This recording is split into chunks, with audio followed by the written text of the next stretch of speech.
Hello again. This is Grokking Points. I'm Travis. I'm Alex. Today's what are we doing today? I don't know. I don't like our intro. Can we change the intro? Yeah. What do you want to change it to? I don't know. I mean, it's not your fault. I just I feel like I don't know. I feel like it could have more energy. I want to get pumped up for the show.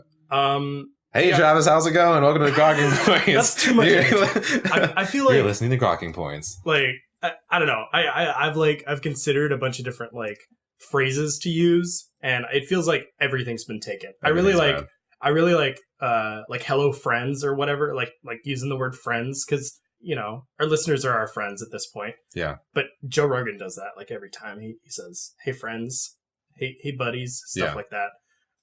Everything's been taken. Hello and welcome. Everybody does that. Yeah. You can't do that. Yeah. What's up, you beautiful bastards? I've never heard anybody say hello again. So that's why I went with that. But even that's kind of weird, because it's like, if it's their first time listening, I don't know. Well, no, that's fine. It gives them this vibe of oh, welcome back. I mean, yeah. To your friendly. So, I don't know. I'm totally open to suggestions. I can do it more.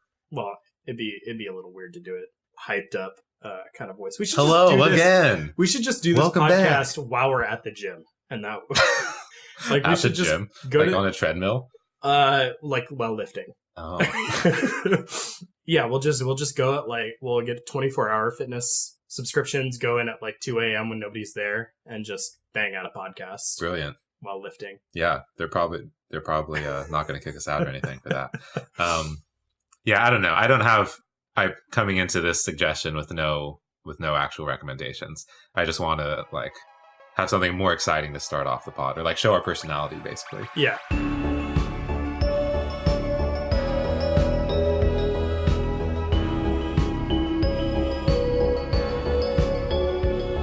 So for New Year, New Us. Wait, are you saying you're describing us as being New Year, New Us? Yeah, or this is a Twitter account. Oh, okay. Yeah, New Year, New Us.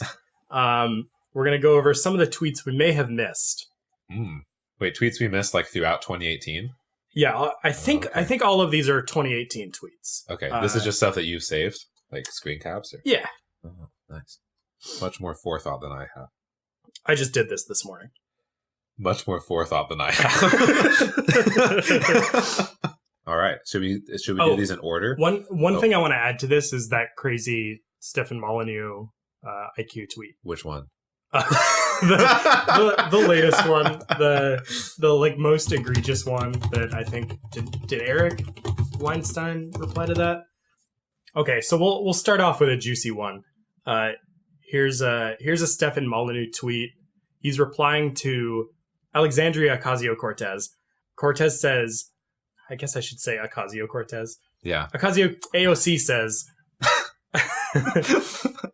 so AOC tweeted, "I have noticed that Junior here has a habit of posting nonsense about me whenever the Mueller investigation comes up." She's talking about Donald Trump Jr. Yeah. Please keep it coming, Junior. It's definitely a very, very large brain idea to blah, blah, blah. So Stefan Molyneux replies to this AOC tweet saying, "I was talking just today about low IQ groups not being able to sustain a democracy. Puerto Rican Americans score in the mid-80s in IQ. That's a lot of her voting base." Oh, God. Is it even a lot of her voting base? I mean, what percent of the population in the U.S. is even Puerto Rican? Yeah. 1? Less? I don't know. Yeah, I mean, this is Stefan Molyneux is worse identity politics than almost anything we see on the left. It's crazy how bad he is. I mean, especially in this particular case. I mean, is this not the most racist that you can get? Can you get more racist than that tweet? Really he's literally just saying Puerto Ricans are so stupid they shouldn't be able to vote. Yeah. And this person is Puerto Rican. Why should we even run Puerto Ricans knowing that they're just so dumb they can't elect a reasonable representative? Right. I mean, it makes no sense. And then later, if you ask him in other contexts, he's like, "No, I'm not racist. I'm not a white nationalist. Yeah. I'm just stating the facts." I just explicitly believe that white people are better than everyone except some Asians and Jews. Yeah. Yeah. who are not white. Yeah, but we didn't choose to be better. It just happened. It's not our fault. They're just so dumb. The original immigration was women from the home to the workforce, drove down wages for men, meant that you needed 2 incomes, also gave the state tax collateral to drive up national debt at the expense of the children. Think of the children. Get these women out of the workplace. Molyneux's Twitter might be low-hanging fruit, but this one was pretty bad. Yeah, but it's funny. I mean, it is low-hanging fruit, but I'll take it. You wanna go to the drive folder? Yeah, we'll go. I was just trying to find this. I don't even want. There's another one you're thinking of? Well, there's the one about there's the one about women going home or staying home. Let me see if I can find it. Where's the? Oh, here we go. Oh yeah. Okay, here it is. This is the maybe worst tweet of 2018. Stefan Molyneux. Western civilization was lost when mothers went to work. It will only be regained when they decide to come home. Feel free to shoot the messenger, but we all know it's true. Everybody knows it's true. We all know it's true. You don't even need to ask anybody because you just know that they know it's true. Yes. We can't have Western civilization without women at home. Why did he even tweet this? Like it's so obvious. Yeah. Western civilization is like the only civilization where women work. That doesn't even make any sense. Yeah. Like, I mean, unless when by home he means like not working on the farm. Yeah. At your home in subsistence farming, which is whatever. It's so stupid. And this is like one of his most liked tweets. It's like the stupider the tweet is, the more his followers like it. It's weird how the U.S. suddenly became a superpower, like kind of as soon as we put women to work in World War II. Yeah. Well, his argument, there's some other tweet where he's like, it's like obvious after women started going to work, like all the wages dropped. And now suddenly families needed 2 wages to survive. There's a whole anthology of these dumb tweets. But anyway, so yeah, it would be fun to just have like a shitty Molyneux parody account. Like, I just don't get how your argument is like the family unit needs 2 wages to get by now. So we should get rid of one of those sources of income. Well, his argument, his like Econ 101 argument is with women entering the workforce, they've just doubled the supply of labor, but have not increased the demand. And so wages are essentially cut in half by women entering the workforce. If they leave, then the wages will go back up. Yeah.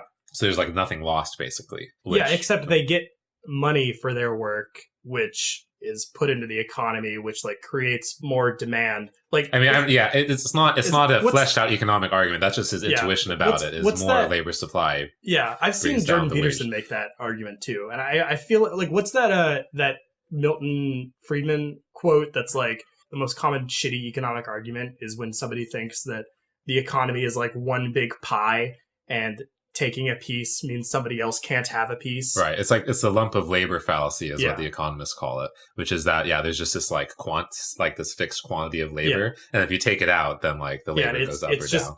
It just has to be this zero sum game where there's only so much wealth. Like, it's the same mistake that the Marxists make. Like, we can't possibly grow this economy bigger than it is now. Like there's just exactly this much resources and we have to distribute them in a smart way. We can't figure out how to grow the economy so there are more resources. Right. It's pretty much, it's like the same logic as saying, oh, you need more money. Let's just print more money. Yeah. Like we can just have more of it. And it's like, I mean, anyway, whatever. Let's go to a leftist tweet. Yeah, let's go. Okay, yeah, sure. That sounds fun. You want to do the PETA one? You remember this? PETA. Oh my god. I put the PETA one up here. Okay. Actually, okay, I'm gonna slightly defend PETA on this one, but let's read it out first. Okay. So PETA tweets, "Words matter, and as our understanding of social justice evolves, our language evolves with it. Here's how to remove speciesism from your daily conversations." And they've got a chart here that says, "Stop using anti-animal language." For example, instead of saying, "Kill 2 birds with 1 stone," say, "Feed 2 birds with 1 scone." That was my favorite one. Yeah, no, I like that one. That one's legitimately good. I'm actually going to put that into my vocabulary because it's just hilarious. And then instead of "be the guinea pig," it's "be the test tube." Instead of "beat a dead horse," it's "feed a fed horse." Instead of "bring home the bacon," they want you to say "bring home the bagels." Yeah, that's just anti-Semitic. It's like, what about the gluten intolerant folks? With an X. Instead of saying "take the bull by the horns," say "take the flower by the thorns." That sounds too sexual to me. Yeah. Yeah, I mean... wait, I gotta read the follow-up tweet. Oh, okay. Yeah, because that's the best part. Okay. So Peter follows this up by saying, Just as it became unacceptable to use racist, homophobic, or ableist language, phrases that trivialize cruelty to animals will vanish as more people begin to appreciate animals for who they are and start bringing home the bagels instead of the bacon. Yeah. I think the causal arrow is pointed in a different direction here. Yeah. I don't think people started not saying racist words and then they just magically became less racist. I think that, and then of course that ties into this whole like Chris Rock thing, which we can talk about later. Sorry, let's finish this one. But yeah, so this got a lot of blowback, right? Because a lot of people were retweeting this and being like, look at these, animal activist fucks. They're all idiots. We're not going to change. This is more like language police, thought police. These words are just needlessly, forcing us to use different language when it's not like anyone saying this actually has any sort of like anti-horse bias or something because they said beat a dead horse. If anything, that's like saying you should treat horses nicer. It's already dead. Like stop, give the, respect this horse corpse. But I do like feed two birds with one stone. Yeah. That's a nice non-zero sum. They should have had more like that because that's just an objectively hilarious phrase to say. Yeah. Is it safe to feed a bird a scone? Like, will a bird just die if you feed it a scone? I feel like scones. I feel like scones aren't things a bird can eat. Yeah, like, this is now going to start like kids will start bringing scones to parks. Yeah, and I guess if they were throwing the stones at the birds, maybe that's an upgrade. I don't think any of that has ever happened though. Has anyone ever killed two birds with one stone? That would be incredible. I'm sure it's happened. It's happened at some point in human history. Has anyone killed a bird with a stone? Everyone's done everything. How would you even do that? Somebody's done everything. The Simpsons have done that. Yeah, I guess so. That's an incredible feat to kill a bird with a stone. This is now less about efficiency, and it's more about just like an incredible feat of athleticism. If I spent a year practicing, I could kill a bird with a stone. I assume it means throwing. I suppose you can just crush its head, like you could just drop a stone on two birds. If you caught it, like a boulder, you just like yeah, you could just catch it and then like, okay, I've got two birds in my hand instead of in the bush. Right. So I've got them in my hands, and I've got a stone. And instead of going to find another stone after I use this one stone to kill the first bird, I'm going to kill both birds with the same stone. It's so efficient. I mean, if it's one bush, one in the hand is worth two in the bush, right? Yeah, but now we've got two in the hand, so it's even better. Right. Two in the hand is worth four in the bush. Is that how the math works out? I mean, if the commutative property holds. At some point that breaks down, right? What? A million in the hand is worth 2 million in the bush. Do you think there's some non-linearity in hand versus bush? I don't know. Maybe at some point, like intuition's weird. Okay, 0 in the hand is worth 0 in the. That doesn't work. Yeah. Does it? Yeah, they're both worth 0. That's fine. I mean, half a bird in the hand is worth 1. Whatever. Anyway, what we've learned is we should drop a boulder on bushes to kill birds. Don't feed birds with scones. But use the phrase. What if there's stones in the scone? Anyway, that's a fun one. I've come full circle on this one, and I like PETA now. Yeah, I'm okay with that. I think would it be fair to say that like the reason that some amount of vegans are not pro PETA is because of how much they anthropomorphize animals and. Oh, like we should treat them as humans or whatever? Well, I think PETA literally thinks that animals are people. Right. That's a fairly mainstream view among activist vegans. Yeah. I don't know among just like casual dietary vegans. I mean, there's a few different schools of thought on it. There's like, there's pure animal cruelty, which is these are animals, but we should still treat them well. There's the animal personhood thing, which is these are essentially... They should have rights like people, and they should be treated as though they were people. And so we'll call them like, who instead of it. Kind of. We use personalized language instead of like depersonalized or dehumanized language. And then they should also have rights like humans. So then farming is like out of the question, even if it's humane farming. And then there's like environmentalist type vegans who don't care about any of that stuff. They're just worried about the production being sustainable, like production of meat and factory farming and stuff like that. So to answer your question, yes, there are there are vegans that think about animals as people and ones that don't. And presumably the ones that don't probably are not as interested in PETA. Like, I don't think the environmentalists care about PETA that much at all. Because PETA is mostly concerned about, like, you know, throwing blood on people wearing fur and donating to animal shelters and stuff like this. It's not really about sustainability, as far as I can tell. Does PETA have any relationship with the furry community? I just want to Google PETA and PETA plus furries. Well, yeah. So is the question there is, are furries like good or bad for animal rights? Yeah. Because what if furries are wearing like real animal fur? Because the ultimate is like you like skin a fox, and then you go into the fox. You know, it's like a Buffalo Bill situation, but for animals. Yeah, that'd be pretty fucked up. What probably happened? Yeah, like I wonder what PETA would prefer. Is like, would they prefer like a fursuit, or would they prefer like makeup, or would they prefer in order to best represent animals in the most human-like or personhood light? I'm sure PETA has an opinion on this. So if animals are given personhood status and like granted rights associated with that, then what about relationships with animals? Does that count now? Is that okay? Wait, what? Like relationships? Like, could you have a relationship? Like if a fox is now counted as a person, like given, you know, the rights of personhood, then can a human engage in relations with this fox? Yeah, I mean, if you could say that a fox can't consent, but foxes can totally consent. Yeah, no, I agree. Yeah. No, I'm so I from personal experience. I know there's an argument that wild animals or like animals in general can't consent to sex, right? But I think you could also make an argument from the PETA perspective that, well, sex is an important part of like a human life and human well-being and flourishing. So why wouldn't it be the same for animals? Wouldn't you want to give them that? If they are, in fact, people, they should have like the full range of personhood experience. So how could you deny that based on this, you know, fraught consent question? Yeah, I feel like you can't have it both ways, right? You can't say that an animal cannot consent because they have no like free will, basically, so they don't have the capacity to consent, then also say that they should have the rights associated with beings that we ascribe free will to. Yeah. So I don't know. Yeah, tough questions. Should we be able to fuck animals? We got to get a PETA spokesperson on this podcast and talk to them, ask them all these hairy questions. Yeah, let's get who, like Angelina Jolie, or there's some celebrities that are associated with PETA, right? I don't think that they would have any strong opinions. Who am I thinking? Like Cameron Diaz? There's some prominent celebrities that are associated with PETA. Pamela Anderson, isn't she? Pamela Anderson is what I was thinking of, not Angelina Jolie. Like she is affiliated with PETA. Yeah, that's true. Let's get her on the pod. That'd be great. Yeah. She would make a great female Santa.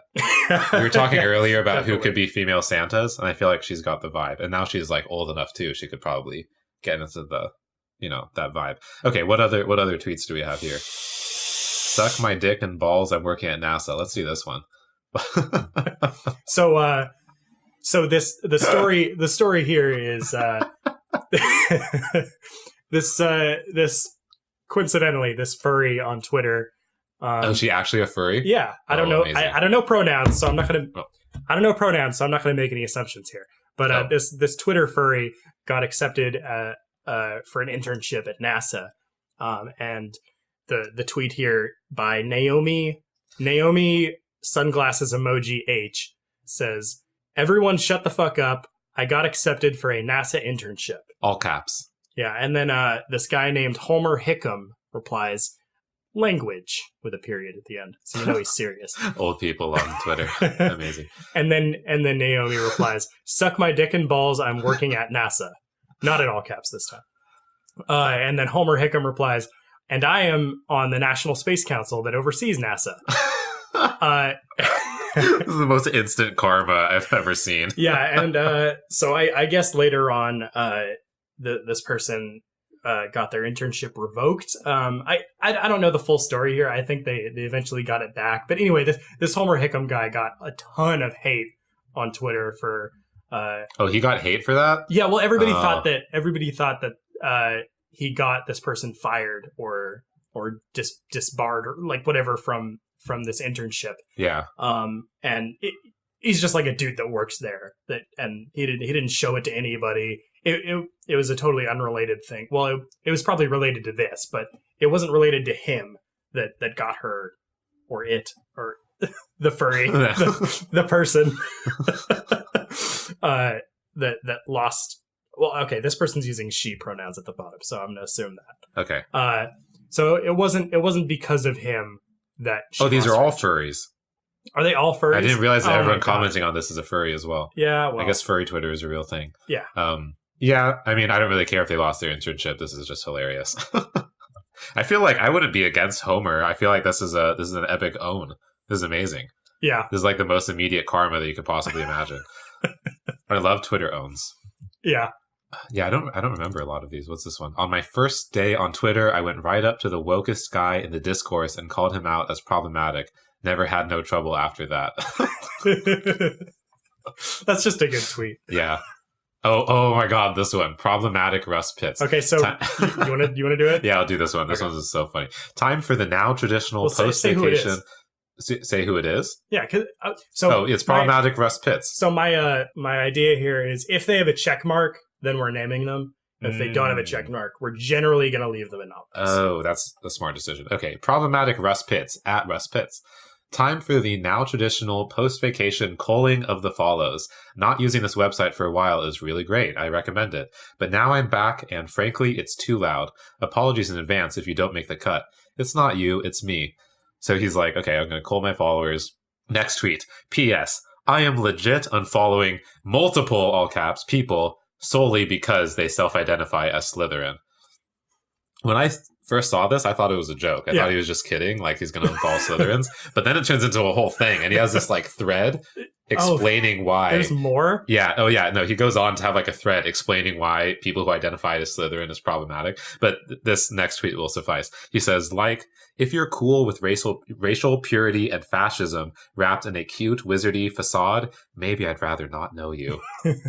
This guy's got to unfollow my girlfriend. Somebody needs to put these 15-year-old Slytherin identifiers in their place. Yeah. Russ Pitts is the man to do it. I guess from his view, identifying a Slytherin is like literally the same thing as liking Hitler or liking the Nazis. Changing your profile picture to like a secret swastika. Right, exactly. Yeah. Did he like not read Harry Potter? Wasn't the entire point was at the end Snape redeemed himself and showed that Slytherin wasn't all bad? And Malfoy did too. Yeah. Whatever. What is this one? Danielle D'Souza. Is this descended from Dinesh D'Souza? This is a person with D'Souza in their name, but I don't know that they're actually related to what's his name? Dinesh D'Souza. Yeah, I don't know whether they are or not. Okay. Anyway, so they say that the left says that there are women and children at the border, but at the same time are outraged by people who say that there are two genders. So which is it? Thinking face. Wait, what? I have no idea. I don't know what the fuck this means. What the fuck? But because they're using the word women instead of saying like, people, there's people and children at the border. I mean, even if there's even if there's a million genders, there are still women. The people who think that there are a billion genders think that women still exist. They don't deny the existence of women. This sounds like this sounds like a Titania McGrath tweet. Yeah. Who is great, by the way. Please follow Titania McGrath. Yeah, no, it looks like satire. I don't know whether it is satire. I just thought it was funny. Oh, this fucking guy. Oh my God. This one was amazing. Roy G. Guzman. I recently saw a tweet from a white woman who said that if you keep skimming through a poetry book, it's the writer's fault for not capturing your attention. And I've been thinking about the implied violence in that statement. Oh my God. Yeah, he has a whole thread where he explains this and why the implied violence is so egregious. Yeah. I don't know if it's worth going through. We can. I'm going to do it just for my let's do some conceptual analysis on this Twitter thread. Because this is just amazing. I mean, what we really need is poetry. So let's open that. I was awarded a grant once for which the judge's feedback recording was sent to me. Mostly women were on the panel, but one was a man who said, I can see the merits of this work, but it's not something I'd be compelled to pick up at a bookstore. I still think about that. So much implied violence in such a statement. Because of the implication. I could just feel the colonialism surging through my veins right now. Yeah.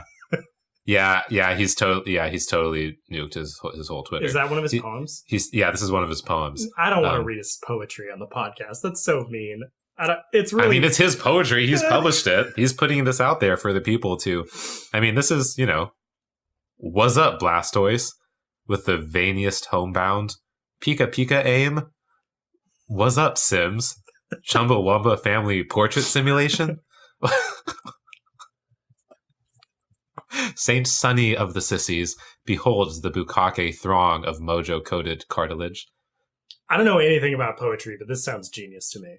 I don't know. I mean, I think that this is Mad Libs. Like, just take a Robert Frost poem, take out most of the words, and just insert like cultural references, like Pokemon and bullshit, porn. Yeah, Pokemon and obscure porn terms. Yeah.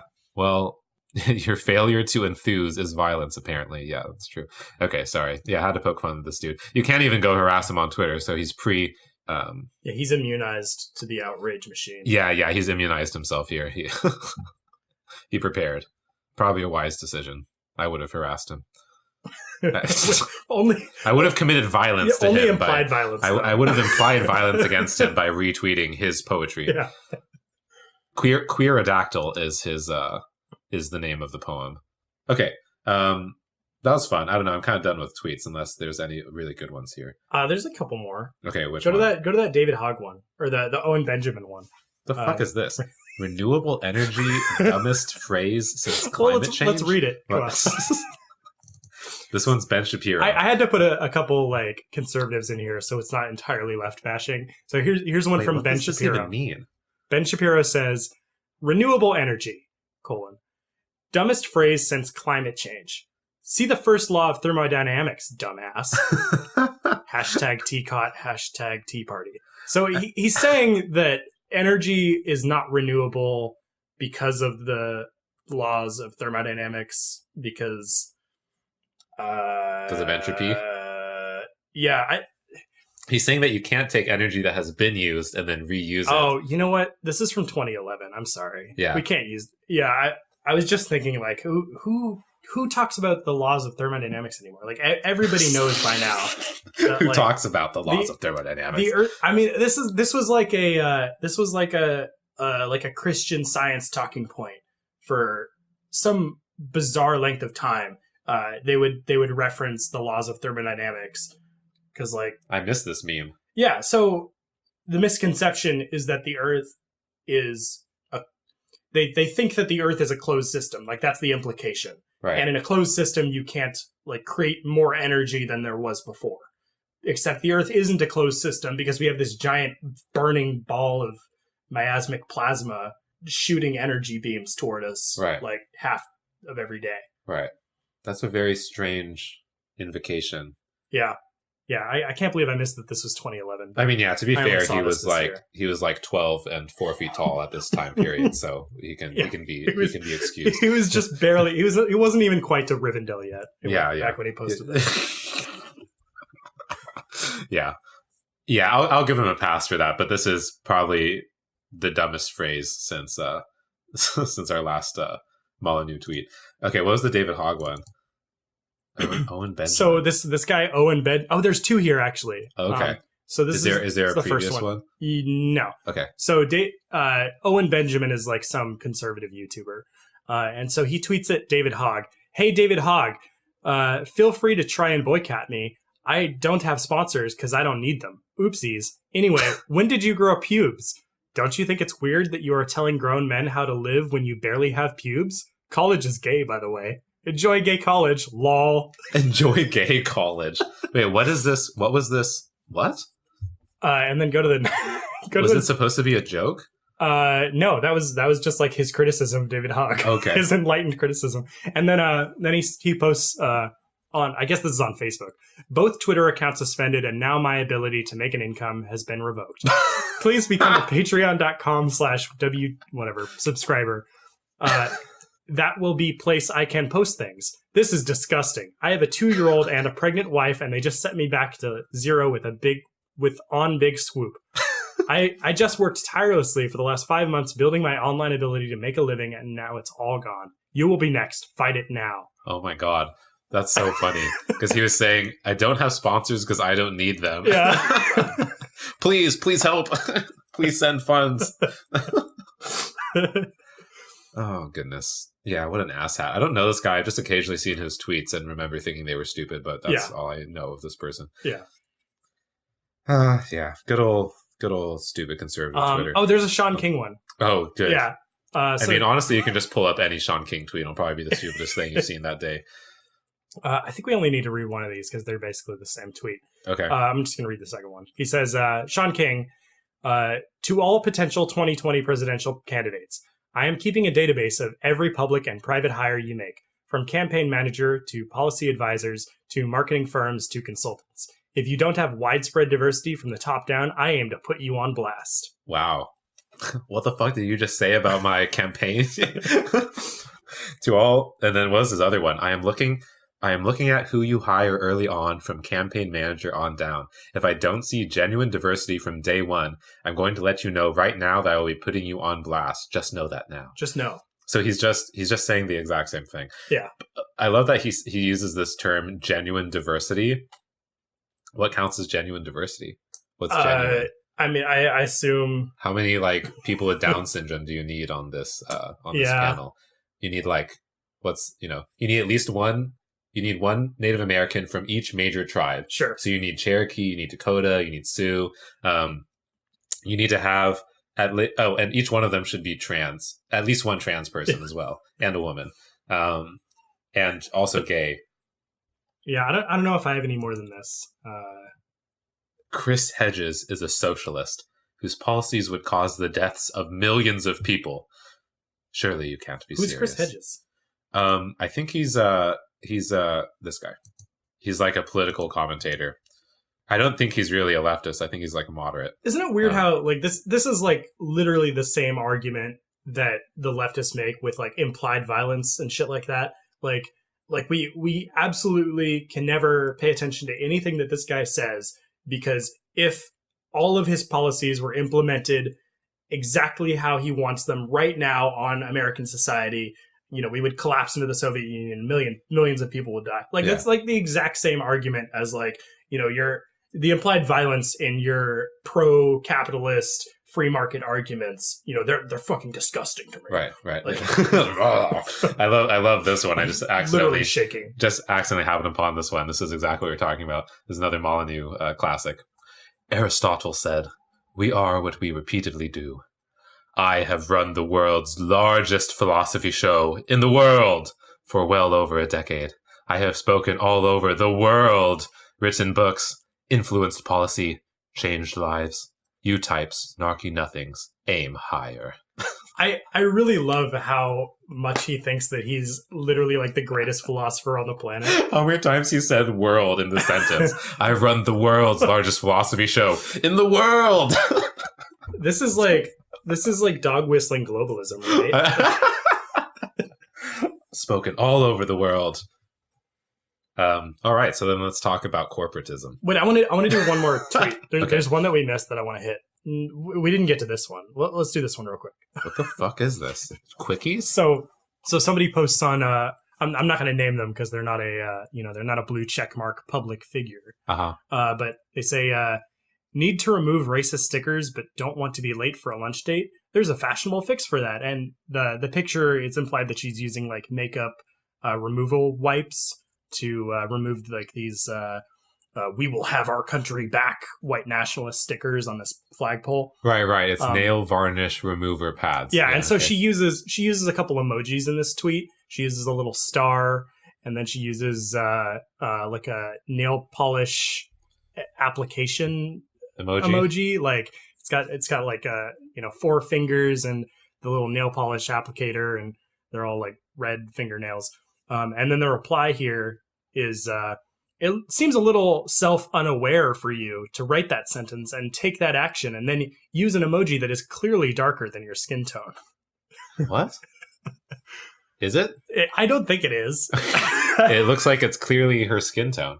I have seen this. I have seen somebody use a dark skin tone emoji and they were white. Modern blackface. Digital blackface. And I was just like, oh, can you do that?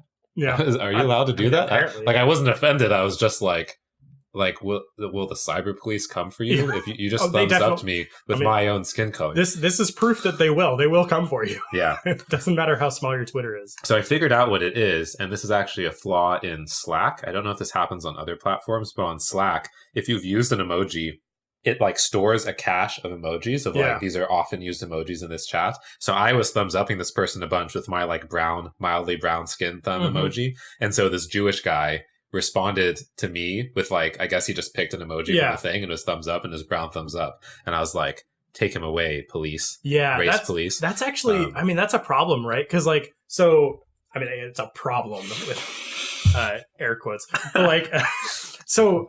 In the latest, it's problematic. Is the technical term. In the latest chat apps, like in Discord and in Messenger, you can thumbs up or you can emoji specific messages, and it'll appear like on the message, like how it does on Facebook now. Yeah.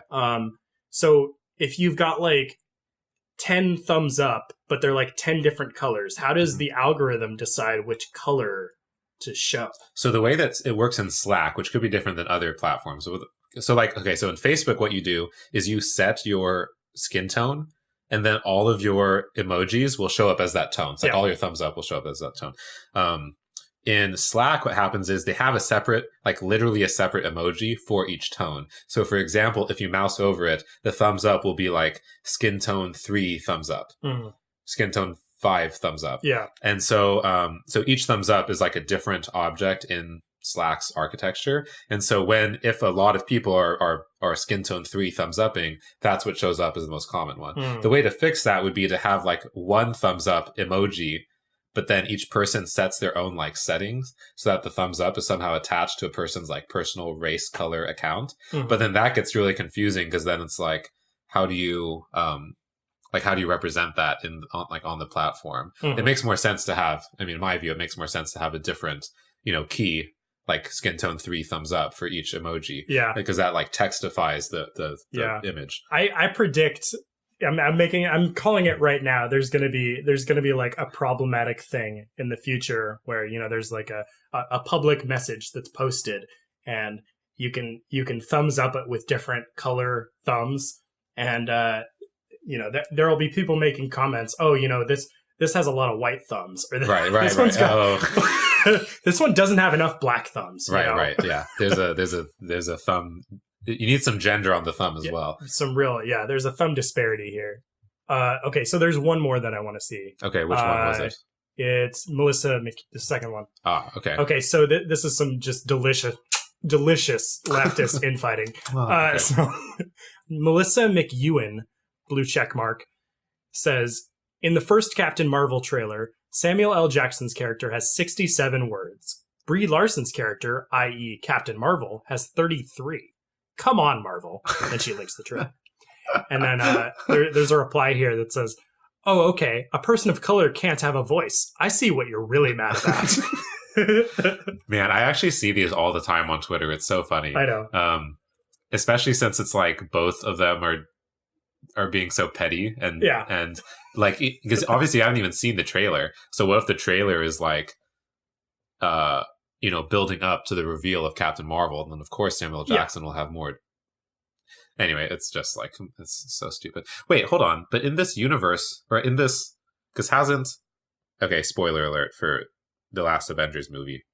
In Avengers Infinity War, at the end, he's like signaling her with his like dying breath. He's like, I know who to call, and then he goes to like text Captain Marvel. He's died and he in disappears. This universe before. I don't know. Okay, so you think he's going to come back always before? Still alive? Yeah, I don't know. Maybe it's a blue glowy Jedi situation. He like force projects himself. He is a Jedi, Mace Windu. Yeah, could happen. Yeah, there's some universe crossover shit going on over there. Yeah, so and I like that. Melissa didn't even describe why this is problematic. She just like, come on, Marvel, because it's just implied. Obviously, if a man has more words than a woman, then it's sexist. Yeah. Even though the movie is about the woman, it's titled based on her name. She's the protagonist, and she has superpowers. This trailer doesn't pass the Bechdel test. Shake my head. Also, he's blind, so this is ableist. One of his eyes is missing, right? doesn't pass the Bechdel test, does it? Who could she talk to? Maybe she talks to It doesn't. I've seen Black Widow. Oh, okay. Yeah.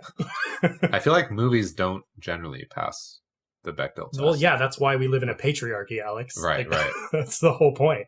Trying to think about like feminist movies that would pass this. Mean Girls passes it hardcore. There's tons of movies that, like, in actuality, there are a ton of movies that pass it. But I was going to say, for the most part, movies are usually involving both genders. Yeah. So it would be harder to pass it. I guess what would be interesting is there the inverse of the Bechdel test, which is when it's just men only talking about other men? You can invent it right now. What do you want to call it? I don't know. You're going to attach your name to it? I guess that probably happens pretty often, but I haven't thought about it. Yeah. The Cuevas test. I mean, virtually, I think mostly it's because, well, we don't have to get into, like, demographic capitalism disparities and shit, but for, like, if you think about the movies that you were influenced by in your childhood, like, they were all marketed towards boys. They mostly featured boys. The Lord of the Rings has, like, practically no female characters. Right, right. Well, Lord of the Rings, yeah, that's a pretty easy one. I mean, like, pick one. Like, virtually none of them pass. Right. Well, but I'm wondering the opposite of the Bechdel test, the Letzkeb test. Yeah. Where there's no scene where two men are talking about like a third man. How many movies fail that test? That's what I'm curious about. Yeah, I mean, probably not very many, right? That's the idea. Almost all movies will pass that test. Yeah, I mean, I was talking about this with my girlfriend about like what the application of the Bechdel test is, and it bugs me when people use it as like a way to say that a movie is sexist. Like this movie doesn't pass the Bechdel test. I was looking for it the whole time, and it never showed up, and I'm so angry that this movie doesn't pass it. Like it could have been a feminist movie, right. And I think the Bechdel test is really useful as like a way to just gauge your intuitions and like kind of realize how many movies don't and how that could be a problem. It just doesn't work for individual movies. Like it's good for like a making generalizations because that's what it does. But ultimately you can't generalize about an individual, even if you're talking about a movie. So like the movie Buried with Ryan Reynolds, where Ryan Reynolds spends the entirety of the film in a box alone talking to a voice on a phone. Like that's not going to pass the Bechdel test because he's like the only fucking character in that movie. Right, but he could have been a woman. Yeah, he could have been a woman, and the person on the phone could have been a woman, but that doesn't explicitly make it a sexist movie, right? It makes it implicit in institutional film sexism. And there could be like you could imagine a movie that features a woman with tons of lines of dialogue, but she's the only female character in the film. Right. I'm sure there's episodes of like The Handmaid's Tale that don't pass the Bechdel test because it's just entirely The Handmaid's Tale. Yeah, shit. The Handmaid's Tale. The Handmaiden does pass the Bechdel test. Wait, does it actually? I'm not sure. Do you know The Handmaiden? No. It's like this movie. It's like a Korean film, I believe, about like a woman who goes to work as a handmaiden for. It's a long story. It's a good movie. There's like, lesbian shit that happens in it. Yeah. But anyway, yeah, I was gonna say that. What was I gonna say? Something about complicitness. Oh yeah, I've got a budding Molyneux tweet about this one. So Molyneux, he would say something like, "It's been shown that only 5% of films pass the Bechdel test. Feminists will tell you that this is because women are being oppressed. But could it be that women just aren't that interesting? The market has spoken. I don't make the decisions. These are just the facts. The market is all knowing. Yeah. Yeah, no, I totally I can see it in my mind, in my mind's eye. Yeah. Yeah, women, you just got to have more interesting lives, Be more interesting. Just be more interesting. Do something. Do something. I wonder if they actually think about it while they're writing the movie, or if it just happens naturally. I guess the idea is it should happen naturally. I don't think they think about it in those kind of movies. What we should do is we should track and see if movies that have all men or like predominantly male casts like shove in one scene to just pass the Bechdel test. Yeah. See if they like slide in. Like suddenly every movie in 2018 passed the Bechdel test like with one instance. Yeah. Just barely. Yeah. See, I mean, like things like that, like ideas like that, are the reason that the Bechdel test kind of Sucks. I don't want to say that because like I view it as like a sledgehammer. It's like a sledgehammer for your intuitions, where you just kind of view the world through this Bechdel test lens for a minute, and suddenly you get all these like weird intuitions, like you just grok this perspective now. How few movies meet this criteria? Sure. If you went and saw 5 movies in a row and none of them passed the Bechdel test, that doesn't necessarily mean that something's wrong. But if you can go on like a list of the top 100 greatest movies of all time and like 10 of them pass the Bechdel test, like it makes it really obvious that there's something wrong with that. Right. Yeah, no, that makes sense. I mean, my whole perspective on it is not on the Bechdel test, but on like the issue in general. I guess I'm going to put on my Molyneux cap here, which is if a movie is compelling to me, that's all that really matters. Yeah, no, like, I agree. Like, I think it's a really bad idea to go into a movie and think about the Bechdel test like while you're watching and trying to enjoy a movie. Like that's like the tragedy of like this social justice framework, is it ruins your life if that's all you can think about. Like just the same way that IQ has ruined Stefan Molyneux's life. Like, he just views the world through this awful, disgusting lens that he can't get off. It's like the Mask and like that Jim Carrey movie. Like he just can't take it off, and he's just this weird fucking bizarro creature while he's got it on. Dude, he does kind of look like the Mask. like with the mask on, not the hero. Yeah, but I mean the thing is, if I'm watching a movie, I'm actually kind of doing the opposite thing, which is that if I'm watching a movie and I can tell that they're like trying to cram some sort of diversity narrative down my throat, I'm immediately put off. Yeah. But that doesn't stop me at all from enjoying movies about women, or like totally about women, that are just good movies. Like it doesn't matter to me. Like when I was watching, when I was younger and watching Mean Girls for the first time, I wasn't thinking about whether it passed the Bechdel test. I was just like, this is hilarious. It was a great movie.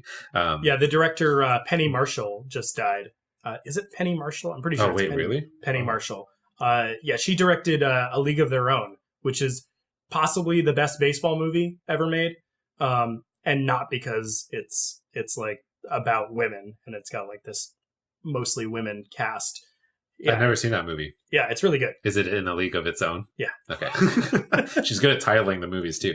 But then, I mean, for the most part, just not a thing I notice. And then if it does happen that it's like obvious that they're trying to push the narrative, then it like kills the movie for me because it's not trying to just be the best movie it can be. It has this it has this external political message being thrust into it. No, I know. Like as soon as you can like detect this element, it just like feels like propaganda. It feels like you're being spun this narrative, and not like this art narrative, but like this political narrative. Yeah. And that's the reason, I mean, we've talked about this before, but that's the reason SNL is so hard to watch nowadays, because it just like feels like they're sacrificing something for this political. Well, if it's made, the exception I'll make for it is in comedy. Like if it's made to be funny, then the meta commentary is good. But it has to not be like a core theme of the movie or like it has to be something that you're not meant to be taken seriously. Yeah. If it's funny, then that's fine, because you should be able to sort of make fun of anything. Yeah. And I think SNL was doing that in the past, but then now has sort of like some level of seriousness has seeped into it, which is what makes it more off-putting, and people can tell that. Yeah, I mean, I've been kind of thinking about this idea of like what makes good satire, and like because satire is a really important way to voice political dissent, because it's like the easiest way to meme out political ideas. It's so easy to consume satire, and it makes like your criticisms feel really obvious and biting. But there's this other edge of that sword where like with people like Destiny, you listen to him and he makes like mostly reasonable points, but he does all of them, like he says everything he says in this incredibly like exasperated, condescending, you're the dumbest person in the room kind of way, or in the world. Like, if you disagree with anything that he knows to be true, you've got something loose. Like you're seriously a deprived person for not understanding this, this like epistemological concept or whatever he's talking about. and it's hard to find that balance for like there's a set of ideas that I disagree with, and then there's a set of ideas that I disagree with so strongly that I'm confident about like just making fun of them while I disagree with them. And those are two separate categories of things. Well, and even then, I would say that some of the stuff that I make fun of the most is stuff that I actually believe in or agree with. Yeah. And then it's just fun to like, I don't know, be self-aware. Yeah, about but that sort of thing. there's a difference between doing that and then like viciously satirizing a political position. Right. Yeah. And like calling them like literal murderers and shit like that. Well, I think so. To go back to your original question of at what point is it okay to satirize something or not, or like what makes it not funny? Yeah. And I think it's just the general rules of comedy apply, which is that in order for something to be funny, it has to come from a deep understanding of the thing that you are parodying. Mm-hmm. And so if you really understand that thing, then you can push the parody to a point where, everyone is sort of on this journey where they understand the thing, you understand the thing, and then you put this like twist on it that they can also intuitively understand. Mm-hmm. If it's too far, they won't understand it. And I think that is what happens if somebody is approaching comedy from an ideological lens. They actually never get to the point where they fully understand the thing that they're parodying. Yeah. So they can't parody it effectively. It's equivalent in my mind to just a bad parody, as it is a like politically ideological one. They just haven't done the work to actually make it funny. They have these sort of like blinders that prevent them from seeing the underlying social dynamics that they need to build off of for the joke. Yeah. And that's serious. I mean, if you talk to the top comedians, they will work tirelessly for, weeks or months crafting their routine and sort of molding it in a certain way to fit the audience, to fit the social environment, to make it so that it's like, perfectly like as offensive as it can be without being too offensive. And I think that level of rigor is just lost once you inject a certain amount of ideology into it. You just make these like, low-hanging fruit observations that anybody who knows anything about it just immediately like dismisses. Like it can't be funny because it's not based in reality. Yeah, that makes sense. All right, throw us into the fishies. What are we doing? Well, this was a silly episode. Just wanted to read some dumb tweets to ring in the new year. Well, on the last episode, we kind of said stuff we want to do in the new year, which is fine. We don't need to make like resolutions here or anything. But is there something do you have something to say to people? Do we have like a... I don't have anything to say. Oh, okay. I don't know. Like, say I love you to your family. Make them feel special. You go first. Okay. Get close to the mic. If there's someone special in your life, make sure that you tell them that you love them. It'll really make them feel good. This is an ASMR political podcast now. Maybe we can make this into an SMR podcast. Oh, it's not on stereo. This isn't going to work. Oh, well. I concur. Yeah. Next time, in the new year, my resolution is to work on my radio voice. Yeah. That's a good resolution. I'm going to do that as well. Welcome to Grokking Points. KFC. You got to keep 4:20 in the morning. You got to keep that up the whole year now. You're listening to lo-fi, chill hip-hop beats to relax and study to in the morning. Yeah, I mean, I want to... We're gonna keep trying new stuff and try and figure out what this show is. What are we doing? What do the people want? Yeah, I mean, I think we'll probably stray maybe even further from like the explicitly like object level political stuff, and I don't know how long this well of culture war bullshit is gonna last us, but I feel like very few people are talking about that stuff in this way. Without, an explicitly ideological narrative that they're trying to push. So I feel like that might be the best way that we can deliver, the content that we wish was out there. Yeah, I mean, part of my personal resolution would be, like, if I was totally removed from this, I would probably resolve to get off Twitter. Yeah. And to just have a more present life in the real world. Or maybe like if we're going to talk about stuff, we'll talk about it from the perspective of implying Twitter isn't like the real world. The real world, yeah. The most realist world. We're like in the Matrix, and Twitter is like the fundamental reality. Yeah, exactly. We're taking the red pill. We've got or you should take the blue pill, but we're actually taking the red pill. Right. Yeah. Well, what's blue pill then? Blue pill's real life. Yeah, the blue pill is boring, like real, like go to your job. In the simulation. In the simulation that we call 2018 United States under Donald Trump. Right. Yeah, well, anyway, I probably won't resolve to do that, but it would be nice to maybe slightly stray away from Twitter and talk about some real stuff with real people. Simulation fake stuff with fake people in the meat space. The meat space? Yeah, meat space. That's that's a good one. That's the space that we are in instead of digital, real space on Twitter. Did you coin that, or is that a thing? No, meat space is a real thing. Okay. There's also r/outside, which is a great subreddit if you haven't been there. That's a sub dedicated to the video game of going outside and interacting with real people, really RPCs. Yeah, harder than Dark Souls. Yeah, that is a hard game. We're not doing that great. Maybe our resolution should be to be better at the game at outside next year. Yeah, we both don't go outside, and also no one listens to our podcasts. So that's a bad combo. We're also losing the Twitter game. Maybe we should get some more followers. Yeah. Let's tweet more. Tweeting's fun. Yeah. I liked that you tweeted on Christmas. Yeah. Not to say that I liked that, you weren't with your family or whatever. I just mean I did it at 11 p.m. on Christmas night. Right, exactly. I'd like to get out there more, and then people can start guessing like which one of us is the one tweeting at that moment in time, depending on how like ranty they are. Yeah, that'll be good. We'll get more active. We'll get more involved with the community, and we'll say I love you to our special people in our life, because it'll really brighten their day. I love you too, Alex. Yeah. I love you, Travis. I didn't get you anything for Christmas, but I do love you. Oh, we have to outro. This was Grokking Points. Follow us on Twitter. Comment on our Reddit. Maybe say hi to us in real life if you know us personally, which you probably do because no one follows us. And have a happy new year.